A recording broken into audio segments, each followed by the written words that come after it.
Rod কিনতে গেলে একটা প্রশ্ন মাথায় আসে, এফি 415 কিনবো নাকি এফি 500? কিন্তু বেশিরভাগ মানুষ জানেনই না যে এগুলোর মানে কি। চলুন জেনে নিই। এক্ষেত্রে এফি মানে হলো লোহা, আর পাশের সংখ্যাটি বোঝায় সেই চাপ যেই চাপ পর্যন্ত লোহাটি ঠিক থাকে। তার বেশি চাপ দিলে সেটা চিরতরে বেঁকে যাবে। অর্থাৎ এফি 415 হলো একটু নরম রড, আর এফি 500 অনেক বেশি শক্ত।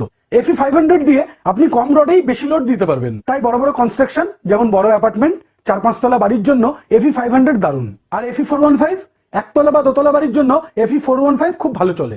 এটা নরম, সহজে মোড়ানো যায়, তাই মিস্ত্রিদের জন্য খুব ভালো। তাই মনে রাখবেন, এফি 500 মানে সবসময় ভালো এমন নয়, কারণ রড যত শক্ত হয় তাকে মোড়ানো তত কঠিন।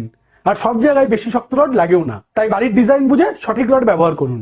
ইঞ্জিনিয়ারের পরামর্শ না নিয়ে আর শুধুই দাম দেখে রড কিনবেন না, কারণ আফটার অল আপনার বাড়ি বলে কথা। এরকম আরো তথ্য পেতে আমার চ্যানেলটি সাবস্ক্রাইব করুন, ফেসবুক পেজটি ফলো করুন এবং এই ভিডিওটি শেয়ার করুন।